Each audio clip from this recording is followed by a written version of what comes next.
Hey, everybody, and welcome to the Design+Style podcast. I am Dixie of Dixie Willard Design, also known as Designing Dixie, and this is my co-host.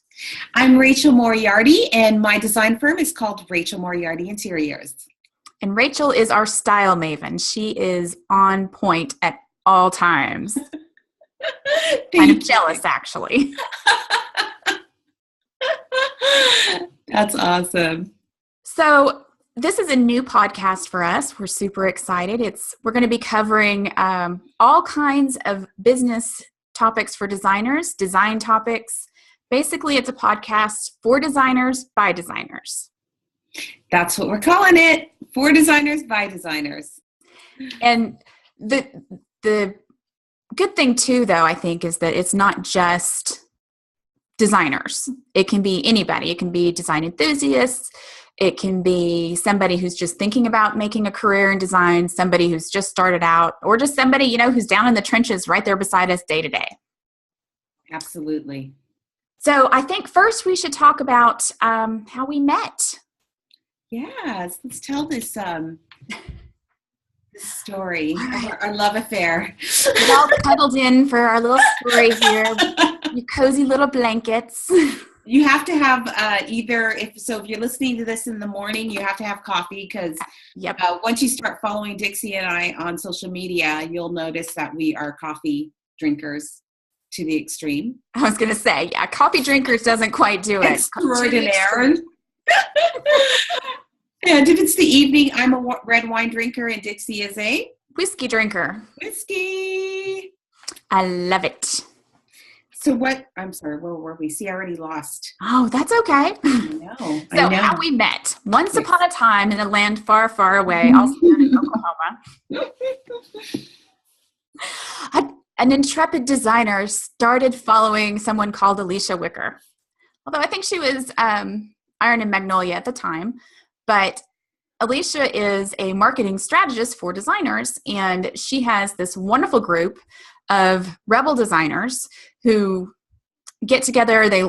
She teaches us all kinds of marketing tricks, how to use social media, what we need to do to get our websites going. And when I joined the group, Rachel, you were already part of it. See, that's so funny. I don't even think we've ever talked about this. Because I started with Alicia too, but before the Rebel Designer Group, she had just a free Facebook group called the D Crew. And that's when I started. Same thing. I was sort of starting to side hustle as a designer. I was looking for a wolf pack. I was looking for people like me. And what I had sort of had in my mind, I don't really fit the mold of this. I don't know why when I think of interior designers, and a lot of my clients think this too. They think of, they always tell me that, oh, I thought you'd be like snooty and have a headband. And, you know what I mean? They have this idea, and I think I kind of had that idea too. So when I found this group of rebel designers, you had just cut your hair too. Yeah. Just a couple of months before I joined. Yes. So I saw this girl with a cute little accent and another pixie. I'm always, when another woman has a pixie, I don't know why. I'm always like, okay, like. I am too. Mm-hmm. It's so funny. Yeah. So that's where we met, right? And then it grew from there. We decided to have a Skype date. Remember that. Scandal. Actually, before we had our first Skype date, Alicia had done some interviews with different designers about their businesses, and I saw yours before I did mine. I think yours was one of the first few that she did. Yeah. And I had the biggest designer crush. It's like, oh my gosh, I love her hair. She's so cute and stylish, and she's got things going on. So how funny. I forgot. It was the same thing. It was the pixie thing. I was like, oh, that Rachel. Yes. Pixie girls, pixie sisters, pixie Dixie. So Rachel was actually, I moved from Oklahoma to Tennessee about a year ago. It was at the end of October in 2015. And it was a big deal because I knew that once I got here, I was going to be officially opening my design firm. I've done other things in the past. I had some side hustles, but this was going to be my debut. And so it was big and exciting. And Rachel kind of was right there with me as I moved and, heard me complain about all of the different things about moving. And then once I got here, we had this cute little apartment, and it was on the floor of that apartment, my computer on the coffee table, where Rachel and I had our first Skype date. Yeah. And it's so funny to, and I'm going to put this out there because I'm sure we have other people that are in Facebook groups or, maybe somebody's in corporate and they're starting their side hustle, or they're thinking about starting their side hustle and they're jumping into a designer group or something. My best advice to you is, if there is somebody that you can vibe off of, and you will know, the vibe of certain people by the way they post, you just know, you just do. When you find that somebody, make a date with them.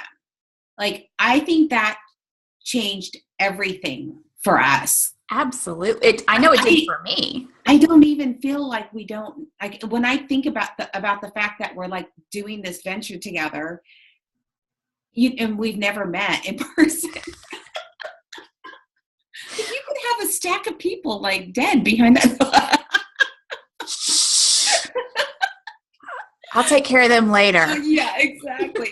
I mean, it's really funny in this day and age, but I do encourage, if there are any designers out there and you find somebody that you're vibing with, make a date with that person, have a cocktail hour, happy hour. Absolutely. It will, you need to build relationships, especially if you are solo like we are, and we spend a lot of time alone at home. So yes, we do. Right. So that, you're right. This is perfect for me. And I highly recommend it for anybody, really. If you're by yourself all the time, you can really get deep into your head and forget about anything else, and none of the world will make sense anymore. Whereas if you have somebody you can bounce ideas off of, or somebody who can say, oh my gosh, what are you thinking? No, you don't need to do that. You're good. Do this instead. That, to me, the interaction is just absolutely priceless. And it doesn't matter that we're on opposite sides of the country. Right. And when nobody else is engaging on my social media posts, I can always count on Dixie for a like or a comment. Exactly. And vice versa. For those days where you're like, oh my gosh, everything I've put out is crap. You have somebody to go, no, it's not. You just need to keep trucking. That's all it is. It's just, it takes a while. It does. I mean, there were times when I thought that nobody even knew I existed, Kind of changed a little bit now, though, I believe. It's changed a little bit. It's changed, but because of the daily action, engagement, and putting yourself out there. Absolutely. So for those of you who don't know, which I can't imagine would be anybody listening to this podcast, Rachel is a Facebook video queen. I apologize in advance. If you want to know what you need to do to change your interaction on Facebook for your page, go to Rachel's page and watch her videos. She is there regularly. I'm better than I was. I really need to work on it. I'm not on a daily thing like Rachel is at this point, but Rachel, you just have this amazing ability on camera, and you interact with people who aren't even, it's at least this way we get to see each other. For those of you listening to the podcast, we actually are on video together. If you're watching the video, you can see. And if you're listening on podcast, head over to our website. Is it Design? Design+Style.club, not .com, .club. .club. And we are actually going to be, you can listen to the audio, but you can also, a lot of people Dixie Willard, doesn't have the podcast app on her phone because she uses an Android. And that's another one of our differences. For the record, you can listen to SoundCloud podcasts on your Android. I just don't. I don't listen to music on my phone. I use my phone as a camera and a phone. A phone. Imagine that. I use mine for everything else. So we thought we would put it out both ways because you can just, I'm sure we're going to be adding YouTube as well. So we're going to have different ways to consume our podcast. And I know that there are people out there like me who, if I'm listening to something and I'm not watching it, I tune out a little bit, which is why I love being able to actually see people and watch them. So just another layer, just in case you're weird like me. And if you're weird like me, just listen and multitask. Weird like us. Weird like us. We hope you're weird like us, right? I mean, that's the purpose of doing this podcast. Absolutely. Talk about your business a little bit, and then so my business, I do a lot of new build construction. So I start hopefully before the architect has a chance. I love architects. I apologize in advance. Architects forget that people have furniture all the time. So I like to make sure that they haven't forgotten that you have furniture or that you need to hang your clothes up in a closet, because I've seen that happen too. So from the very beginning, all of the nuts and bolts and nitty gritty stuff for a new build, that's where I like to get involved. And I will go all the way through. I do the floor plans, the furniture plans, the space plans. I can do fabrics, pull all of the upholsteries and stuff. Upholsteries? Is that a word? No. Upholsteries together. I make up words all the time. If you don't like that, you can go ahead and just click off now. So I get those upholsteries. Together. And then for me, it's the point where I like to leave off. I don't like to be involved in the actual ordering of the furniture or placing of the furniture once it gets here. And like I've said before, I don't think I have today, but when it comes to bookcases, styling bookcases, no, I can, but it's not my favorite thing to do. Hanging art is, oh my gosh, please don't ever ask me to pick art for you. That's not my thing. Rachel, on the other hand,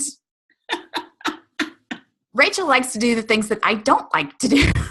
So that's sort of what we did this podcast for, because we want people to know that designers look very different, whether you are somebody hiring a designer or you are thinking of becoming a designer.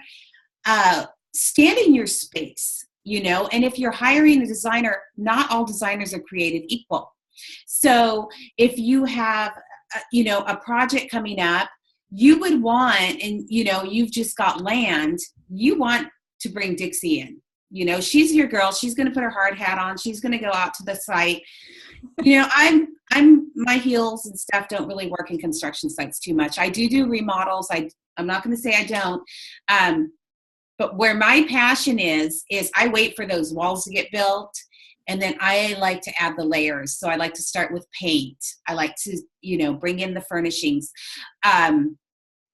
My superpower is making spaces look new with old furniture. And so I grew up in a house with a lot of antiques, but nothing was precious. My grandmother was an antique dealer. I started thrifting and collecting at 12 years old. I started collecting scarves, which you will see if you start hanging out with me. I started collecting scarves at 12 years old. I connect to people's things and people's stories. So a lot of my clients tend to be midlifers, early empty nesters, and boomers, because they already have acquired quality pieces, either through purchasing or inheriting. And I love that stuff. I love to start right with people's stuff. I love stuff with a story. And I come in and I help them tell their story in their home. And I just bring in the pieces. I start working with their floor plans. I make sure the traffic flow's good. I make sure that actually these pieces get celebrated and not like, oh, this is his grandma's, you know what I mean? No. We're gonna, make it look good. We're gonna make it fit your space. Well, and actually, that's one of the things I love about you is that you're not telling people, get rid of grandma's whatever. You're saying, let's bring it in, let's make it yours and incorporate it and celebrate it instead of. Absolutely. And I always say, I will never come in and say, no, darling, that's got to go to the curb. I haven't had it happen yet. I mean, I have been so lucky. I don't know if it's the people that I attract or what, but there's, we'll get into that later. But I always have people with these just great stuff, these great quality pieces and these great collections that need to be more edited than anything. And then what I will do is I will bring in some new stuff, but just to make it feel cohesive and make it look like a designer has been in this space. But they tend to look very global, very collected. And I don't mean global in that, like, I just walked into Pier 1. I mean global as in a lot of my clients are very well traveled and they bring, they have something from this trip and something from that trip and they grew up here. And so there's always, it's just the people that I attract. And so, that's what I do. I really stand in that space.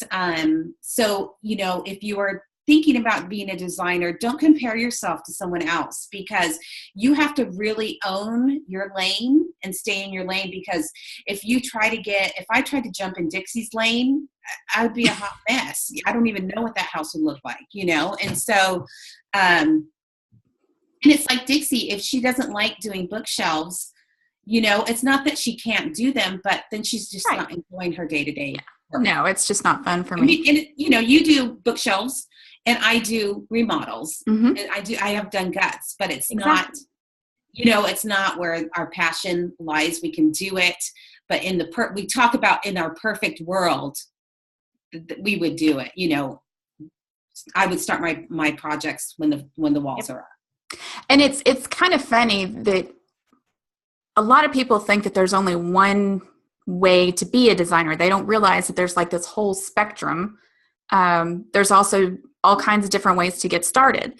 So for me, I was actually in engineering school and decided it was not for me. Quite frankly, it was boring. So boring. Sorry, engineers. We love you. Well, yeah. Funnily enough, this is so weird. So I have, of course, like most people, I have two dads, my dad and then my stepfather. And my father was an architect and my stepdad was an engineer. Now, how weird is that? So that's why we're besties. That makes sense. That makes a lot of sense. But I just made a weird mouth noise because I took a sip of water. So we'll probably our poor audio. Nothing to see here, folks. Oh my goodness. Newbie podcasters. Yes. But that's okay because, everybody has to be a newbie at something at some point. Which reminds me of what I was saying. Oh. So I got my start in engineering school and decided that wasn't for me. And I thought about becoming an architect. It was really my second choice. And at the time, we were stationed in Hawaii. My husband's retired Air Force. And the University of Hawaii had a program where you couldn't just get a bachelor's degree in architecture. So I knew that was not going to be an option for me because we moved so much. I wasn't going to be able to stay there long enough to finish their PhD program. So I looked at my other options and realized that interior design has a lot of the same elements as architecture does. It's not just the people on Trading Spaces who put moss on walls. There's a lot more to it than that. And that was how I got my start. I got my degree. I started work at an architecture firm. I got my NCIDQ certification. So I am the very rigid, linear, educated version, but that's not everybody is. There are also people who get their start in all kinds of different ways, like my dear friend Rachel. Yes, I do not have alphabet soup behind my name or my title like Dixie does. Are you ASID, NCID? How many letters do you have behind your name? Just NCIDQ. And I hope this doesn't offend the ASID ladies out there and gentlemen, but I'm not a fan of them. So okay. All right. So yeah, I got my start in fashion. I always say I was a fashionista before I was a decorista. And so I've been a creative, working in creative industries for over 25 years, probably closer to 30, but we'll just skip that. And yeah, so I started in visual merchandising. I was a photo stylist for fashion sets. It's actually how I met my husband, on the set of a photo shoot. Ooh. I know, right? We were really cute back in our 20s, let me tell you. Oh, I've seen you both. You're both cute. Still, now. Yeah, and then I opened, my son was born, and I saw, I'm one of those people, whenever I see something missing in the market, I don't just like try to find it. I actually open it. So, or start something, or start a business, which is like not the smartest way to be, but it's just, I guess it's the entrepreneurial spirit in me. I opened a clothing boutique called Posies when my son was born, because I couldn't find anything cute for a boy. Now it's completely different, but this was back in 2000, and I just couldn't find anything. It was not a great market. And so I did a lot of vintage inspired, 1940s inspired, brought a lot of 1940s inspired prints, and just started doing nurseries. Nice. And had a line of clothing and nursery wares, bedding, and all that stuff. And then the moms, I was in this really shishy sort of community called La Jolla, which is on the beach here in San Diego. And the moms kept me busy because they didn't work. And it was like we would finish the nursery, and then literally like 2 weeks later, they'd be like, okay, let's do a big boy room now.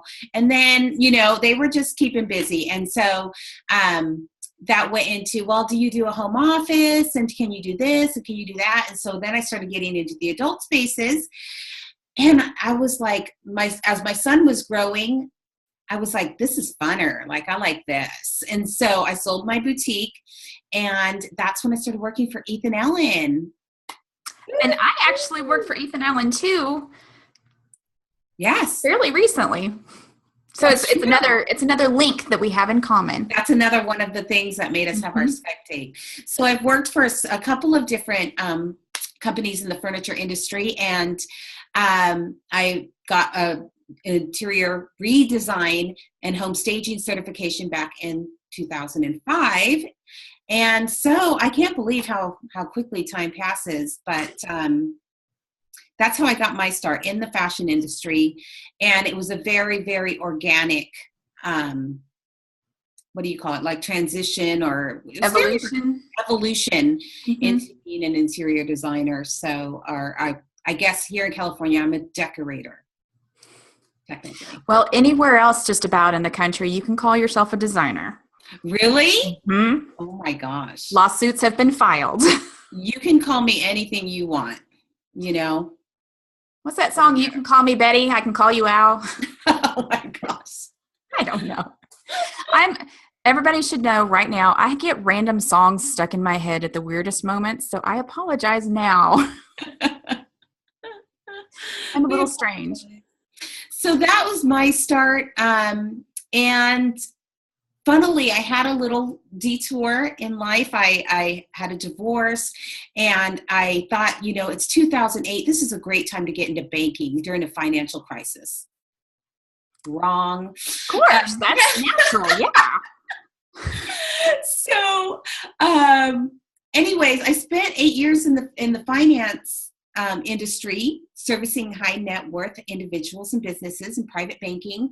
And, it was there are no coincidences. There are no accidents. It was probably the best thing I could have done because I'm such a purely creative person that I really sort of needed that more of that business side. And when you work in private banking, I got to see how the bigs did it.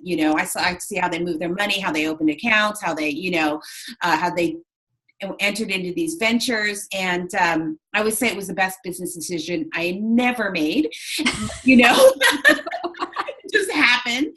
And so,